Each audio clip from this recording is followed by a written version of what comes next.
W tym wydaniu AVIT News Spark na ISE, Genelec w Cambridge, Adobe w czacie GPT, Polsound na święta, Szklany Zamek Żeromskiego, Mapping na Uniwersytecie w Londynie, Człowiek Roku według magazynu Time. To już 166. wydanie AVIT News, czyli informacja, wiedza, biznes. Zostańcie z nami.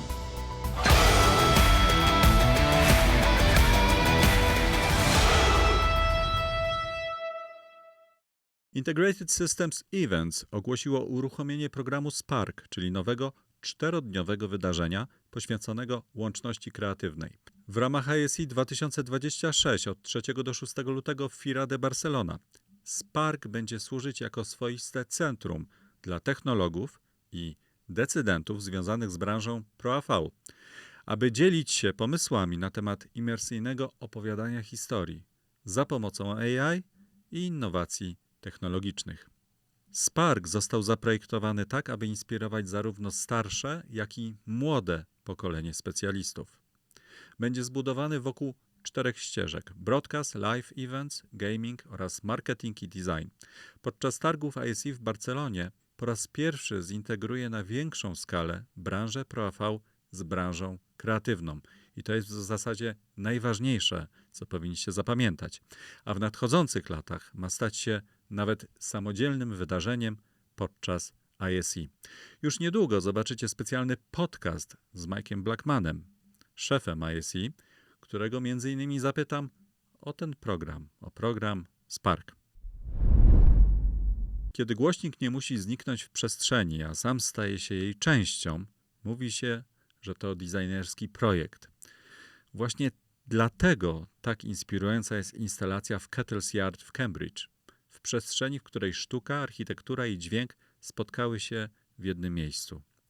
Mówimy o instalacji Lubajny Chimit i Magdy Stawarskiej pod tytułem Another Chance Encounter, kolejne przypadkowe spotkanie, w której prace obu artystek prowadzą ze sobą rozmowę właśnie w warstwie dźwiękowej.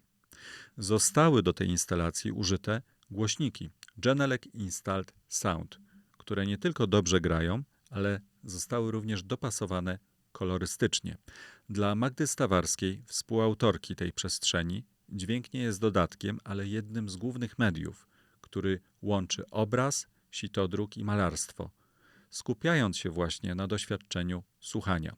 W Kettle's Yard w Cambridge powstała specjalna 4-kanałowa ścieżka dźwiękowa, zaprojektowana tak, by dopełniać tę wizualną część instalacji.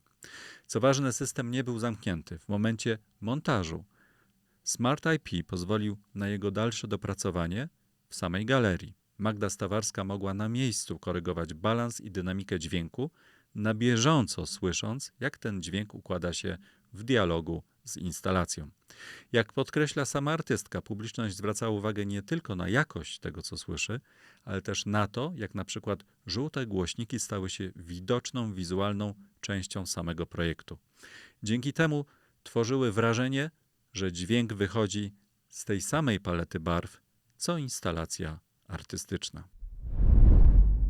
Firma Adobe udostępniła Photoshop, Express i Acrobat za darmo w programie AI Chat GPT. Od dziś użytkownicy czata GPT mogą korzystać z nowych integracji z aplikacjami Adobe, co pozwoli im szybciej edytować zdjęcia, przekształcać dokumenty PDF, tworzyć grafiki za pomocą prostych poleceń tekstowych albo poleceń głosowych. Po połączeniu aplikacji z czatem GPT użytkownik może używać poleceń typu dodaj kreatywne efekty, stwórz zaproszenie na imprezę, czy pomóż mi edytować ten projekt. Adobe podkreśla, że ta integracja z czatem GPT otwiera dostęp do 3 głównych obszarów funkcjonalności ich programu. Integracja aplikacji Adobe jest dostępna bezpłatnie dla wszystkich użytkowników czata GPT na całym świecie. Firma Polsound doradza, co wybrać na prezent i dla kogo na swojej stronie internetowej.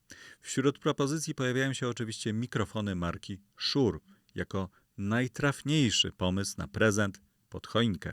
Dla kogo? Dla twórców wideo, dla graczy, dla podcasterów, dla wokalistów i wreszcie dla muzyków. Wielu początkujących twórców pyta, jaka jest różnica między mikrofonem dynamicznym a pojemnościowym. W praktyce chodzi o charakter pracy i jakość przestrzeni, w której nagrywamy.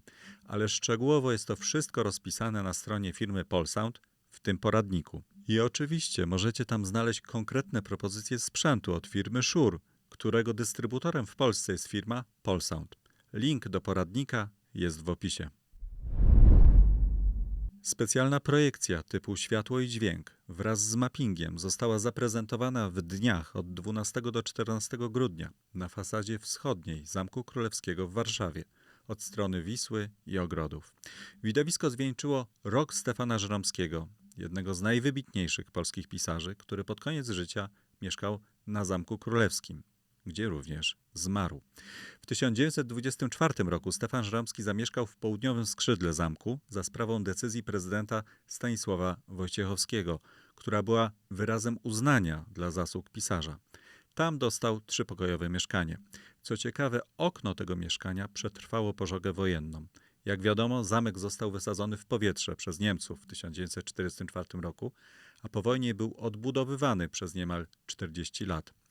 Poza tym fragmentem, gdzie mieszkał Żeromski, mapping dopasowany był do architektury całego zamku.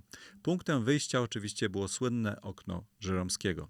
Autorem i twórcą mappingu Szklany Zamek Żeromskiego jest Odaibe Visuals, studio prowadzone przez Bartłomieja Szlachcica.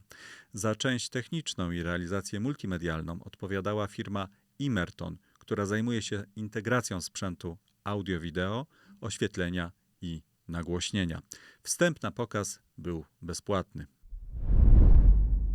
University College London będzie gospodarzem wciągającego mappingu z okazji 200. rocznicy założenia tego uniwersytetu, który był pierwszym w Wielkiej Brytanii uniwersytetem o charakterze świeckim. Według QS World University Rankings w 2018 roku to był 7. najlepszy uniwersytet świata i 3. w Europie, po Cambridge i po Oksfordzie. Natomiast w przyszłym roku, w dniach od 11 do 13 lutego, pojawi się tam specjalny mapping pod tytułem UCL Illuminated, który przekształci Wilkins Building w ogromną instalację, która pokaże historię tego najstarszego w Londynie uniwersytetu od 1826 roku do dnia dzisiejszego. Oczekuje się, że program połączy specjalne animacje, projekcje i oczywiście mapping. Mapping będzie również transmitowany na żywo o godzinie 18 11 lutego. Amerykański magazyn Time ogłosił w zeszłym tygodniu, tradycyjnie jak co roku, tytuł Człowieka Roku.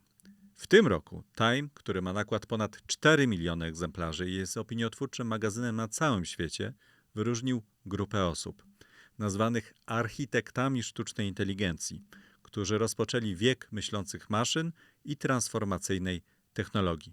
Są tam takie osoby jak dyrektor wykonawczy NVIDIA Jensen Huang, szef Mety Mark Zuckerberg, właściciel Xa Elon Musk, założyciel i dyrektor wykonawczy OpenAI Sam Altman, badaczka AI, inżynier i szefowa firmy AMD Lisa Fang Su, brytyjski przedsiębiorca i badacz AI Demis Hassabis, założyciel i szef firmy Anthropic Dario Amodei, chińsko-amerykańska badaczka AI Fei Li i inwestujący w AI dyrektor wykonawczy SoftBank Masayoshi Son.